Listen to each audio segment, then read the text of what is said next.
I'm Marian Arrowsmith, and welcome to our show. Today, our guest is Mr. Richard Tanner. Richard has served in many capacities in this district, but you started out as a teacher, so... Started out as an agriculture teacher at Covington High School in 1965. Tell us a little bit about, you came here from Tangipahoa, didn't you? Yes, I was raised in Ponchatoula on a strawberry farm, and from there I went to LSU and got my Bachelor of Science in Vocational Agriculture Education. And from there I had two choices. I could go either to Shreveport and teach ag, or I could come to Covington. Covington was a lot closer to Ponchatoula than Shreveport was. And so I came to Covington, and it was a great idea, and it worked out real well for me. So you taught at Covington High when you started? Taught at Covington High for a little over 6 years. Was on my 7th year when I got promoted to, at that time they called it a visiting teacher. And from visiting teacher it went to supervisor of child welfare and attendance and director of transportation. And then I went over to the main office as interim superintendent for a while, and then administrative assistant superintendent for the last 17 years of my tenure with the school system.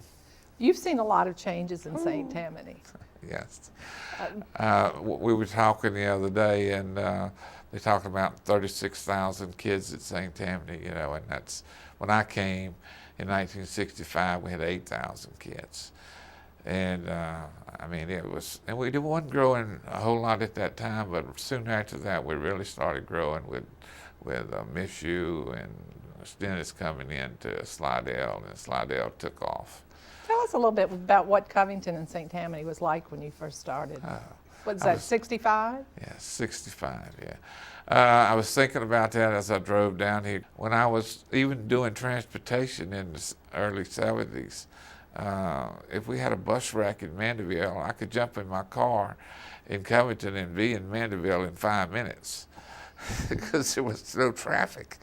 Those days are long over. Oh, you know, I'm thinking about it. I got to allow myself 45 minutes to get from my house to Mandeville, you know, and that's ridiculous. But yeah, it was much smaller. Everybody knew everybody, and it was.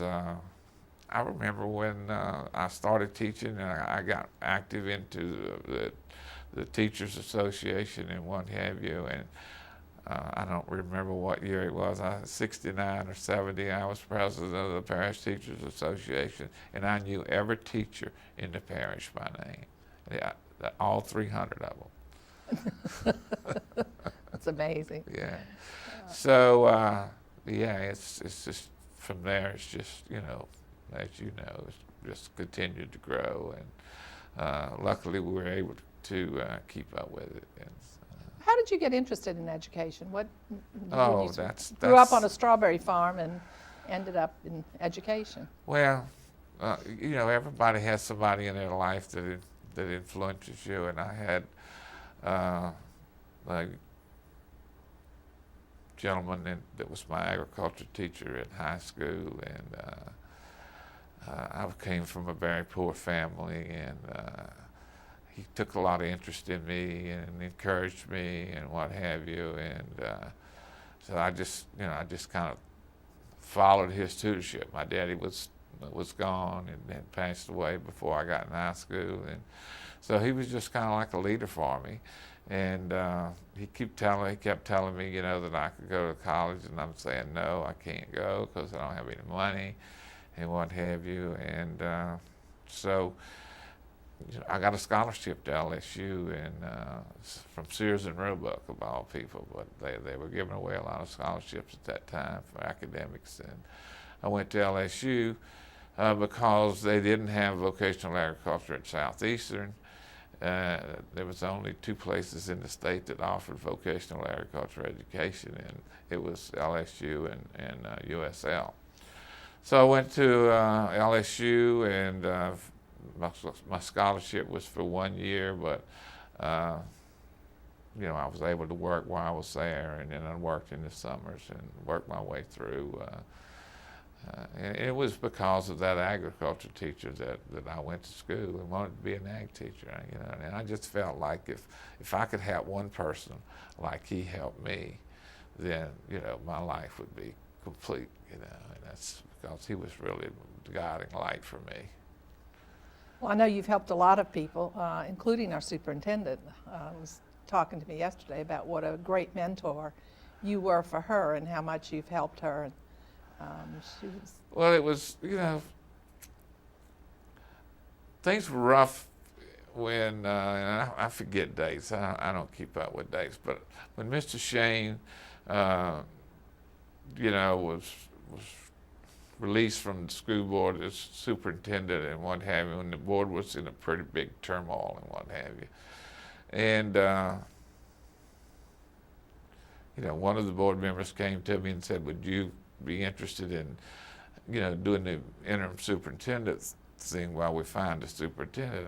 And of all the people, I wouldn't think that they would come to me, but they did, and I said, yeah, I'll do that, you know, because I did, you know, at that time I had aspirations of coming over as assistant superintendent, but never had the aspirations of being the superintendent of the schools in St. Tammany. It just was out of my realm of belief.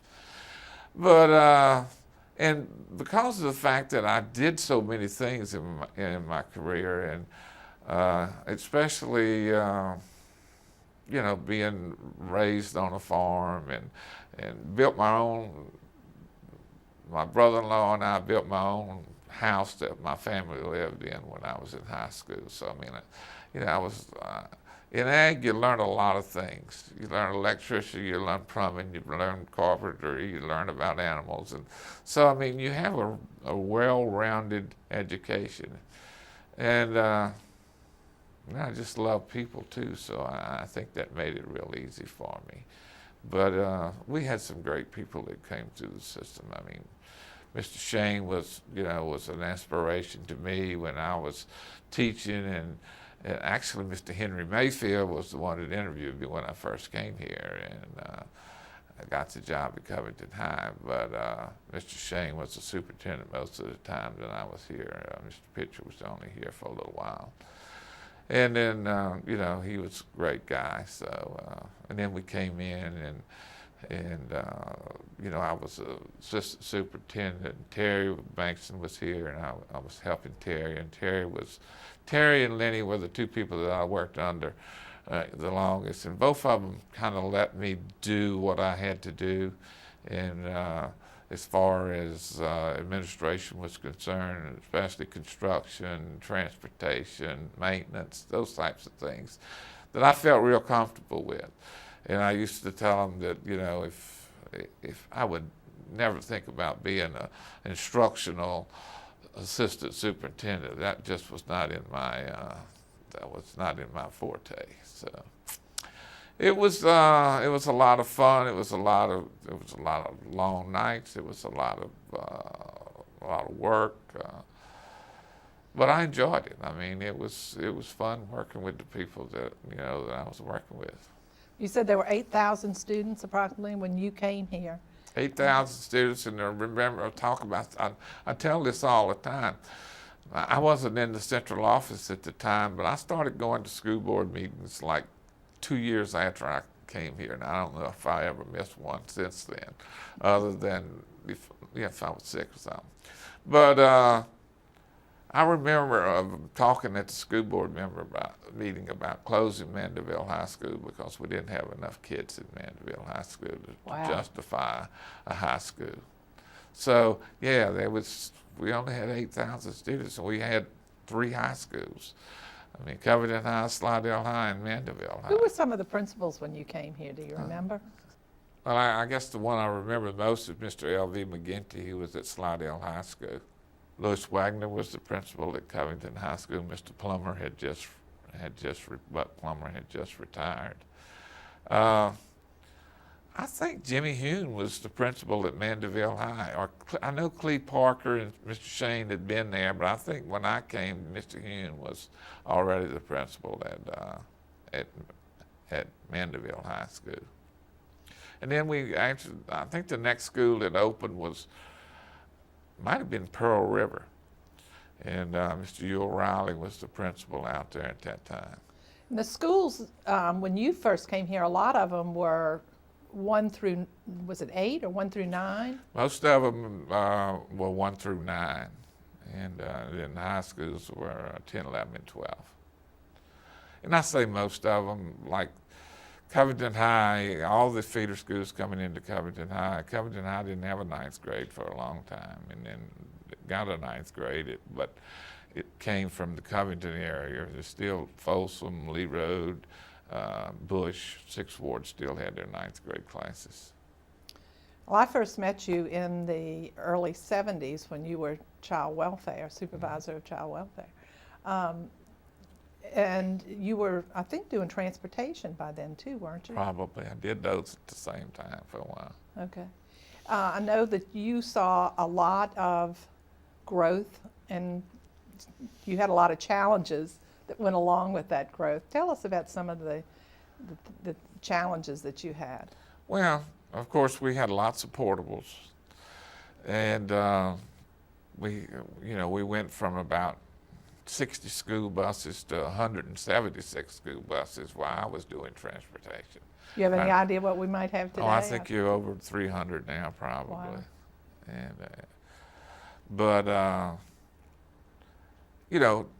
and we did to do bus routes. We got down on the floor with maps and what have you, and we were able to get the addresses from the schools, the kids that were in school, and we actually used white, red pens for elementary, junior high, blue for high school, and what have you, and put those pins on the map, and then we actually, I just said, well, there's just 45 kids, we can put a bus right in this area and get these kids. So that's the way we did, transportation. Because that was long before computers. Oh, yeah. We had one of those computers that filled up this room at the main office with them cards that Carlos Aceves was running over there. But that thing was a monster, and we didn't know anything about, it wasn't anything about computers. We were still counting kids with Wascom cards and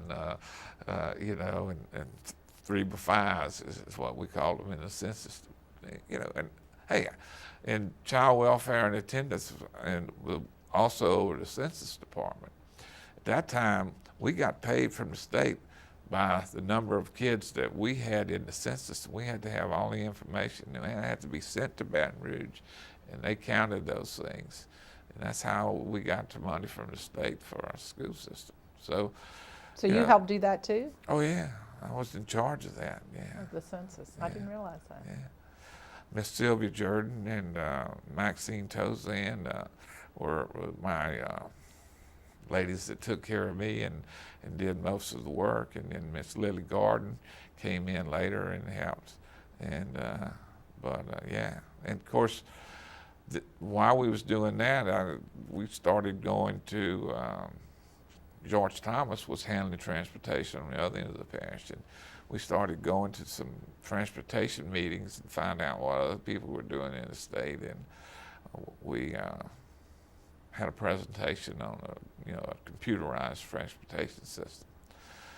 And I was scared of computers then. George was scarier than I was of computers, but I knew we had to do it, and so we started a computerized transportation system that not near as sophisticated as they have now, but it was a way for us to draw a map of the parish and the roads and what have you, and then put the addresses on that map. And instead of using the pens and what have you, we'll be able to use the computer. What areas? Mishu came in, so Slidell was the area that you saw the first growth in? Yeah, yes, Slidell we weren't doing anything on this end of the parish, Mandeville, Covington, and Slidell was just growing like wildfire. And, and we were putting portables all over the place in Slidell. Most schools in Slidell had more portables than they had permanent classrooms. And you were using portables rather than building schools? We didn't have money to build schools because, first of all, you didn't have time to build schools. You needed classrooms, and we were building the portables ourselves with the maintenance department. And then we got to the fact that we couldn't even build them fast enough. We had to start buying portables. And then we started putting together bond issues, but it was always a fight, because it was, when you had to pass a bond issue, everybody in the parish had to get a little bit of something out of the bond issue so that they could get their constituents in their area to vote for it. And of course, all the need was in one area. It was in the Slidell area, so there was a lot of bickering back and forth. Well, Slidell's getting all the money, why should we? But we finally got out of that, and we started, doing the bond issues based on where the actual need was. Well, you were probably involved in this. I remember when I was teaching, SIP was superintendent, that he put people on a school bus and took them around. I think there were school board members. I remember them coming out through Folsom so that everybody would get to see the different areas of the parish, so that they could go back and talk about the needs across the parish. Yeah, that was one of the first bond issues that we did. And of course, I wasn't at the central office then, but I was on that trip, and that's what we did. We took a lot of, we took more citizens than we did educational people, Mm-hmm. Chamber of Commerce type people, and bankers, and people that were PTA active people in the community, so they could see, because at that time, if you lived in Covington, I used to say a lot of the people that y'all asking to vote for this thing had never been to Slidell before, and they hadn't. I mean, I lived out in the Second Ward, and the Second Ward didn't know where the Slidell was. So, I mean, it was an educational thing that you had to do. Of course, we didn't have the luxury of having Channel 13 or we had the St. Tammany Farmer and the Slidell Century, and not many people had the Picayune, so it was a... Well, I can remember as a teacher being impressed, because I remember them coming through out there, and they were from all over, and it turned out to be very successful, and that bond issue passed. Yes. When nobody else in the state was able to pass anything. That's right. Nobody was passing bond issues, and we started passing bond issues. And, the first thing that I got involved in here politically, and as you know me, I've always kind of liked politics a little bit. And the first thing I got in here politically is when I first came here, we asked for a half-cent sales tax to give teacher raises. We got beat by about 5 or 6 votes. That's right, it was real close. So, but anyway, we went back and decided to ask for a full cent, and that passed overwhelmingly. I can still see the signs of the old building in Covington is "Who cares?" and they had a little bitty fella up there, and that was the theme of the election. But that passed, and that was the first tax for salaries. And so then, I don't know how many bond issues that I was involved in, but I put together, when I was assistant superintendent, all the bond issues that we had. And we were very successul. We never lost one. Yeah. And we always... We've been very fortunate. We were, we thought we had it pretty much figured out how to do them, and what have you. And then it got to be about what percentage can we get? Can we get 75%, or can we get 70%, or what have you? But the people in this parish just supported education so much. It was, and a lot of people that were here were fussing about growth and what have you. And I used to tell them, well, for growth, we'd be stale, because that's why we're able to, continue to build schools and to continue to improve what we offer students. And because of the fact that we had more students, we had more teachers, and we had more disciplines that we could offer the students. So I used to say the only business, and I still say the only business in St. Tammany is construction. And that's why we're kind of hurting right now, because construction is down. But you've built a lot of schools or overseen a lot of schools being built in this parish under your time here. Yeah, and I don't remember how many that is, but I know it's over 1,000 classrooms and probably 12 or 15 schools that I built while I was there in the 7 to 18 years that I was in the main office. And one of the things, Richard, I remember about you with building schools, where you were always trying to involve the teachers in the planning of it. And you were always looking for new and creative ways. And one of the schools I remember was when you built the new schools over at Pontchartrain and Chafuncta, and putting them together. You want to tell us what your thoughts were when you started that? Actually, and of course, we decided at the very beginning, if we was going to build a school, that we needed the teachers' input and the principals, the administrators' input, because they're the ones that's going to be there, and they knew more about what they needed than we did, especially since I hadn't been in the classroom in 20 years, when I was doing this. So it's kind of and being an ag teacher, I'm sure, is very different than being a third grade teacher. Exactly. And the needs would be different. And so that's the reason why we started kind of doing the committees. We'd set up a committee for each school. And then, we started to try to think outside the box. For one thing, was trying to stretch our money as far as we could. And my idea at Pontchartrain and Chafuncta was to be 2 schools in one building, with one cafeteria and one gym and one administrative office and different classrooms for all of it. Well, it didn't quite work out like that, because the committee that got together said, one cafeteria is fine, but one gym's not going to cut it, because we both need a gym, and the administration, we need to be separated. And so I think we saved a lot of money, because we did the cafeteria is probably the most expensive thing that you had to do.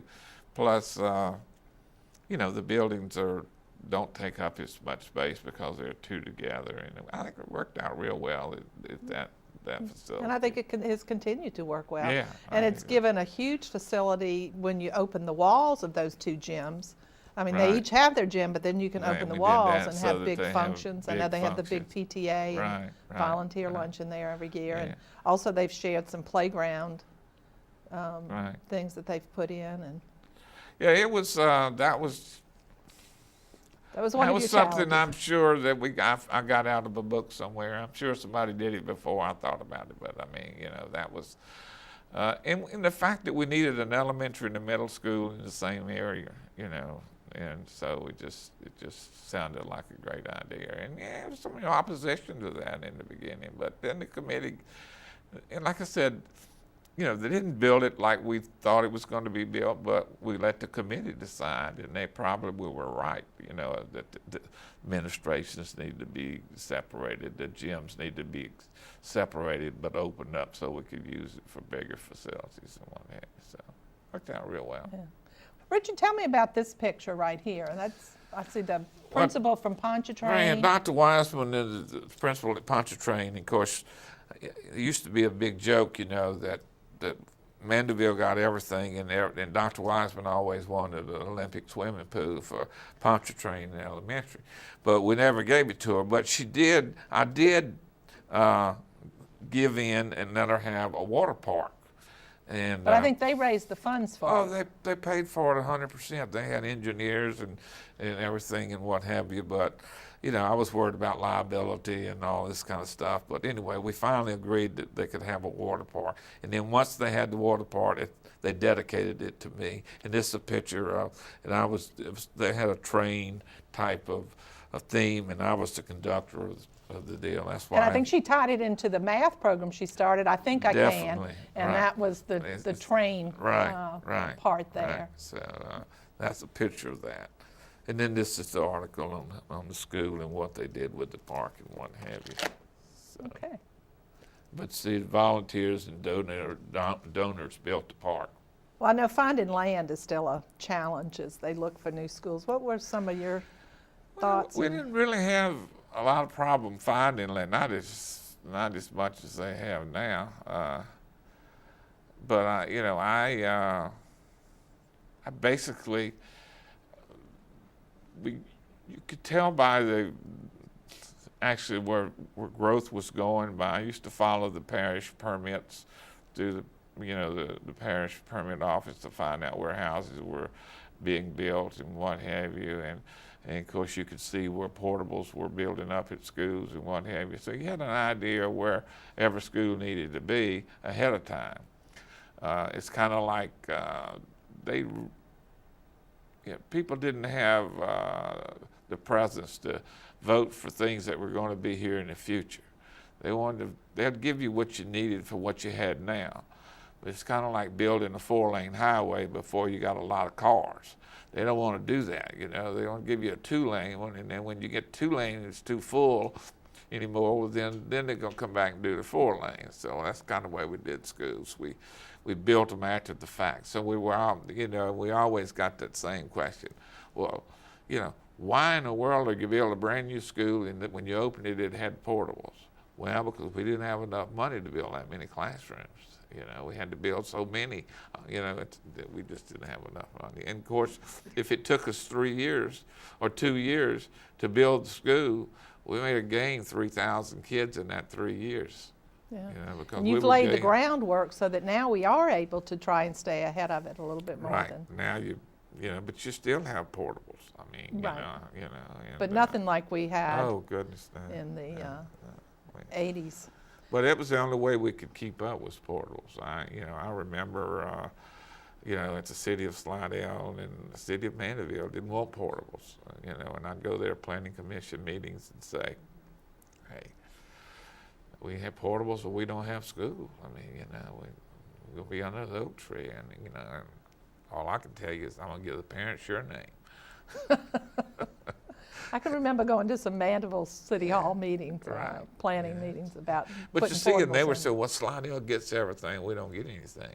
But Slidell grew a lot faster, Earlier. And that's why they were getting everything. And right. then once we started, basically when I got here, Mandeville was growing real fast, and they were getting more things, and then Slidell was hollering because they getting more things, and the rural people were hollering. So it worked out though. Well, you've done a lot of other things in this district besides just in education. I think during the summers when you were younger, I started out, I coached Little League Baseball, and I think we have a picture of that here. Huh? Yeah, I think we have a picture of Mr. Clanton, who was the assistant superintendent, throwing out the first pitch at Dixie Youth Baseball League at Covington. This is at Covington's fairgrounds, and so he's the one there with the suit, and you're the one there with the baseball cap. Cap on and a tie. You see, I come straight from school, put my cap on, and went to coaching baseball. That's and I did that for a number of years, just to help love kids and help kids. Didn't have any of my own at that time, but I remember that. Just thinking about that now, I wasn't even married, but I got married. And I was coaching, and Cheryl and I got married on a Saturday, and we was going to Florida. That's all we knew we was going to do. We went to Biloxi. We stopped. We went to Mobile and stopped, the second night. And then Monday morning, I looked at her and I said, "You want to go any further?" She said, "Why?" I said, "You want to go home?" She said, "Yeah, let's go home." I said, "Because I got a baseball game tonight." And I did. I had a Dixie Youth baseball game.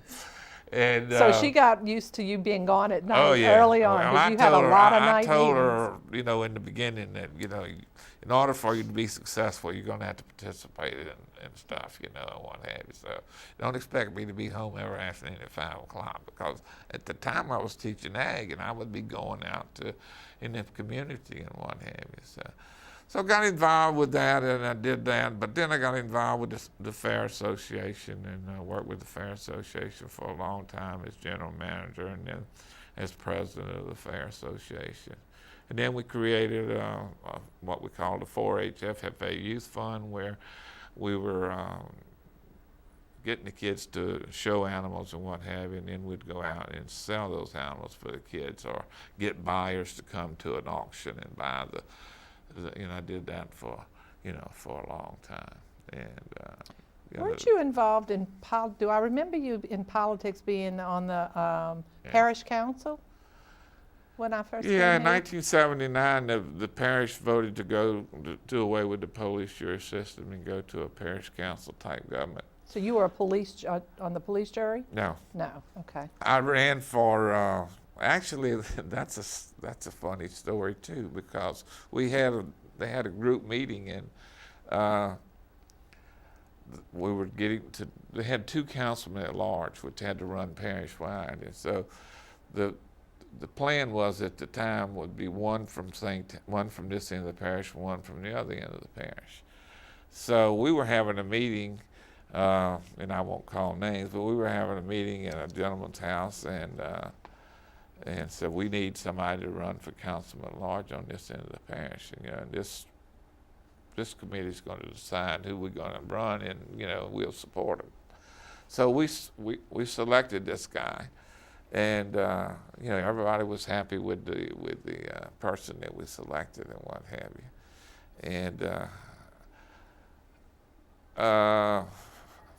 it's a Friday afternoon or so, a week or so after that, they called me and said, the guy had a heart attack and he wasn't going to be able to run. And I said, oh, that's terrible. He said, well, we're meeting again Monday night to decide to get somebody to run. I said, well, I won't be there because I have a meeting, and I was going to a conference somewhere in Bunkie or Baton Rouge or somewhere. I said, I can't be there. But I said, whoever y'all select, I'll support. So Big mistake. They said, well, we're going to select you. I said, no, not selecting me. So sure enough, when I came back, they had, and I decided to do it because, like I said, I enjoyed politics. So I ran. 9 of us ran for 2 seats, and I was unlucky enough to win. And so I served for 4 years on the parish council. But in that time, they decided to go back to the police jury system, and that was the system where they were out there involved in the road construction and managing the employees and what have you, and I couldn't do that and do what I was doing. So about the end of that same time is when I went coming over to the main office too. So people used to say, how can you do that? How can you be a councilman and work for the school board? I said, because a councilman only meets twice a month, and it wasn't that much to do, especially when we didn't have any money. So yeah, I've always been involved with politics. I ran a couple governors' campaigns in St. Tammany. My brother, of course, was a district judge, and I got involved in judges' races and that type of stuff. So. And you're still involved in all kinds of things. What have you been doing since you retired? Well, now I'm selling real estate for Prudential Gardner out of the Folsom office. But mostly I'm running grandkids. My oldest grandkid is 11, and he plays basketball for the Beta Recreation Department. And this year he happened to be so that he was able to be on 2 teams. So I had basketball from like September till we just finished the other day. So So you're back to going to ball games all over again. Not only ball games, I go get him and take him to practice, stay with him at practice, bring him home. It's the whole 9 yards. And but of course now my youngest daughter whose husband is in the military. They were lucky enough her first baby was born in Guantanamo Bay, Cuba, because her husband was stationed there, and Cheryl and I got to go to Guantanamo Bay when he was born. And that was quite an adventure too. Just to get into Guantanamo Bay, you had to go to Jacksonville, Florida to fly out, and then you had to fly around Cuba to come into the backside of the base because you couldn't fly over it. Wow. And but anyway, we got to do that, and then they got transferred back to Biloxi, and they lived here. So we were lucky enough to have that baby for about 3 years, and now they've moved to D.C., and she has another little boy. And then my other daughter lives in the Beta, and she has 4 kids, 2 boys and twin girls. And so you have lots of grandbabies to keep you. So far I've gotten, I I have kept myself out of taking them to dance and what have you, but they say I'm going to have to go to the recital. That's coming, that's They coming. say I'm going to have to go to the recital. but it's just, of course, everybody says that, but I don't know how I had time to do what I have to do when I was working, because now I stay so busy, and We have some interesting pictures here that maybe we could share. This is, I think, when you were getting I think this was when I was getting an award, award for the Better Government. What is the name of it? BGR. BGR, Excellence in Government Awards. I got Gail Sloan wrote a deal for and recommended me for this award, and we went over to the luncheon, and I was lucky enough to win. And It's Lenny Monleon, who Lenny was superintendent Monleon, at who the was time. superintendent at the time. Yeah, and Gail, I guess, was Yeah. assistant superintendent then. She was the assistant superintendent. Interesting. And then you have several articles here about when you retired. Yeah, my wife did all that stuff. So, this one's kind of. I like that. I don't like that heading. Brains of the operation. of That the- was far from being the brains of the operation. That was more like the brawn of the operation. But Well, you know, before we had computers, where was all the information kept? ooh, I kept it in my hands. That's probably what they're talking about there, Richard, I would think. Yeah, well, we integrated, and when we integrated, we had to draw school district bound lines, and I just happened to be involved in drawing the boundaries, and of course, in child welfare and attendance boundaries was part of our job. So they weren't written down anywhere that I knew of. We finally wrote them down, but it was hard to say, the dividing line between Mandeville and Lacombe is the bar at Big Branch. Well, when the bar shut down, the line was gone. But I knew where it was, you see.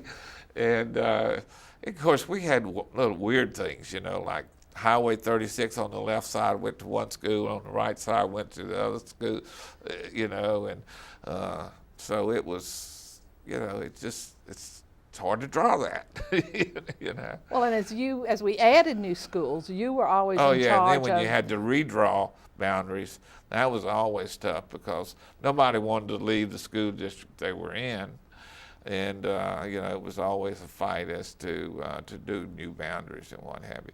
But there again, we used the transportation computer because we had all of the kids in the school system's address in the computer, and we could pinpoint wherever child lived, and so we would take it by subdivisions. I remember the first time we didn't have, because we got the district PTA ladies to come to schools, and we might have did that at Woodlake, and put the pins in the thing so we'd know how many kids were in Greenlees, and how many kids was in Country Club, and how many kids was in Riverwood, and so then we would, that's how we would determine. And of course, we knew how big the school was going to be, and and just numbers of kids is not always the thing that you had to look at. You had to look at the diversity of the students that were going to be going to that school, the socioeconomic things, transportation.